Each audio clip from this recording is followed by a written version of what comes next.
মানসিক অশান্তিতে ভুগছেন? তাহলে আজকে আমার এই কথাগুলো স্কিপ করবেন না, কথাগুলো শুনুন।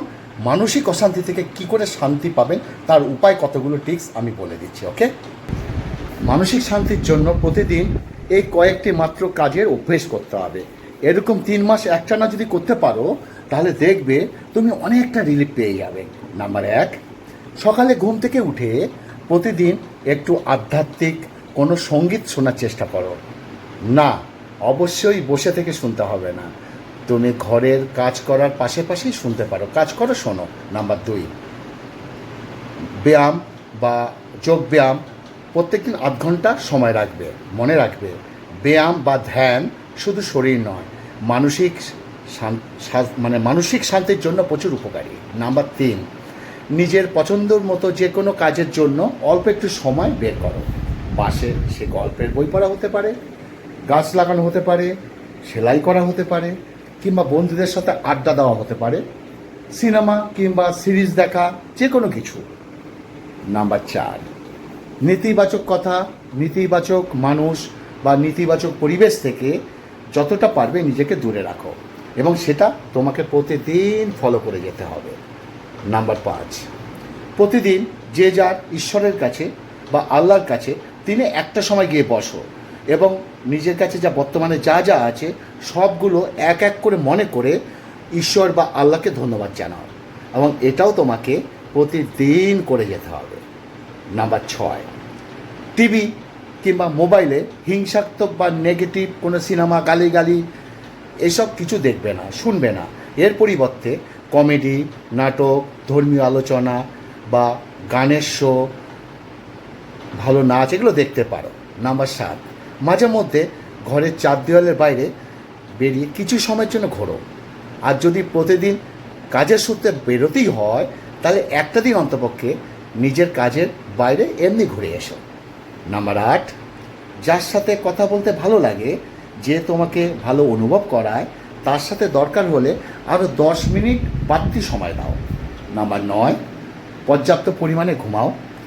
একটা জিনিস খেয়াল করে দেখবে, যতই তুমি কষ্টে থাকো না কেন, যে সময়টা তুমি ঘুমাও সে সময়টা কিন্তু সেই কষ্ট তোমার মাথায় থাকে না, সেই সময়টা হয়তো খুব শান্তি, এবং ঘুম থেকে ওঠার পরে দেখা যায় সেই কষ্টর তীব্রতা অনেকটা কমে গেছে এবং হালকা অনুভব হয়।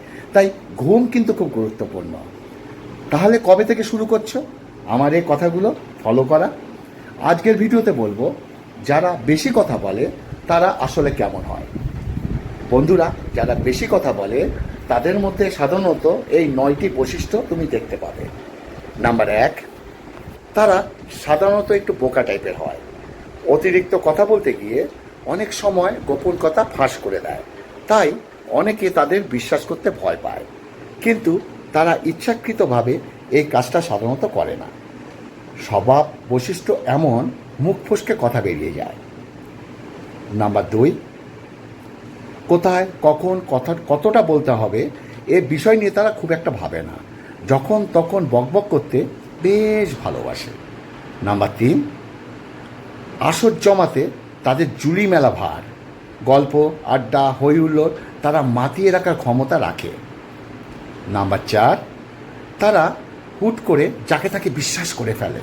তারা ভাবে সবাই তাদের মতো, একেবারে খোলা বইয়ের পাতা। কিন্তু সবাই যে এক মানুষের কথা হয় না। যেহেতু তারা বেশি কথা বলে, তাই অনেক সময় না জেনে বুঝে কিছু বেভাস গন্তব্য করে বসে, যেটা একেবারেই শুনতে ভালো লাগে না। আর এই ভুলটা প্রায় 80% কথা বলা মানুষেরাই করে থাকে।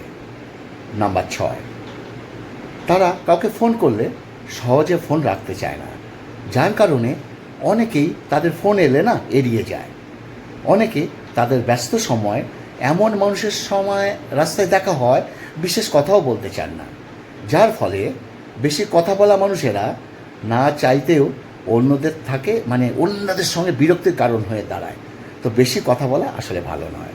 নাম্বার 7, যারা বেশি কথা বলে নিজের এনার্জি নষ্ট করে, তারা গঠনমূলক সিদ্ধান্ত নেওয়ার বেলায়, তার গঠনমূলক কোনো কাজের বেলায় খুব দোটানায় থাকে, বিভ্রান্তে থাকে। মাথাকে স্থির রেখে সব দিক বিবেচনা করে সিদ্ধান্ত নিতে তাদের অনেকটা সময় লাগে। যার কারণে অনেক সময় ভুলভাল সিদ্ধান্ত নিয়ে ফেলে। নাম্বার 8, বেশিরভাগ ক্ষেত্রে দেখা যায় এমন মানুষ খুব ইমোশনাল হয়।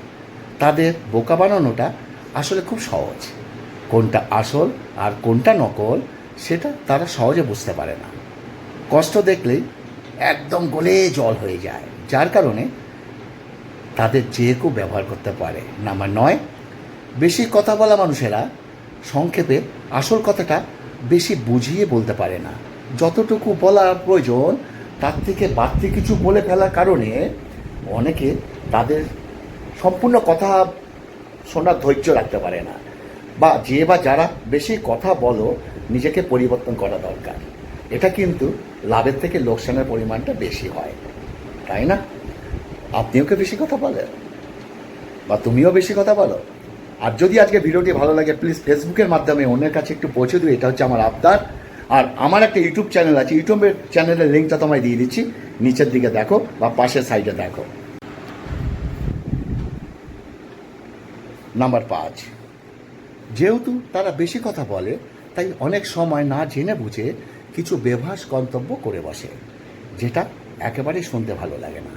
আর এই ভুলটা প্রায় 80% কথা বলা মানুষেরাই করে থাকে। নাম্বার 6, তারা কাউকে ফোন করলে সহজে ফোন রাখতে চায় না, যার কারণে অনেকেই তাদের ফোন এলে না এড়িয়ে যায়।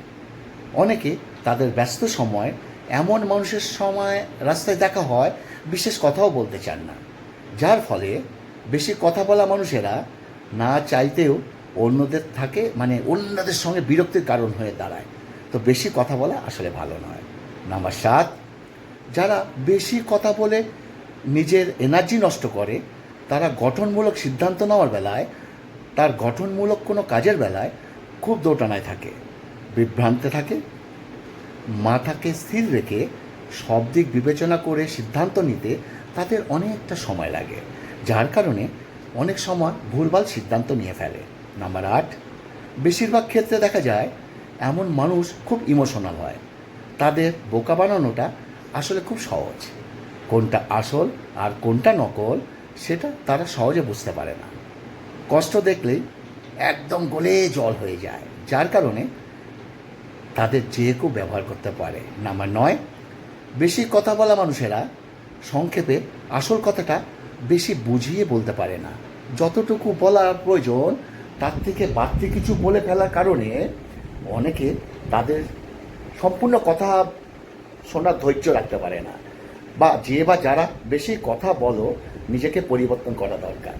এটা কিন্তু লাভের থেকে লোকসানের পরিমাণটা বেশি হয়, তাই না? আপনিও কি বেশি কথা বলেন, বা তুমিও বেশি কথা বলো? আর যদি আজকে ভিডিওটি ভালো লাগে প্লিজ ফেসবুকের মাধ্যমে অন্যের কাছে একটু পৌঁছে দিও, এটা হচ্ছে আমার আবদার। আর আমার একটা ইউটিউব চ্যানেল আছে, ইউটিউবের চ্যানেলের লিঙ্কটা তোমায় দিয়ে দিচ্ছি, নিচের দিকে দেখো বা পাশের সাইডে দেখো। নিচে আমার ইউটিউব চ্যানেলটি আছে, চঞ্চল ফুড ব্লগস। প্লিজ সাবস্ক্রাইব করে নাও, এখানে ভালো ভালো ভিডিও পাবে। দেখো নিচে দেখতে পাচ্ছ তো।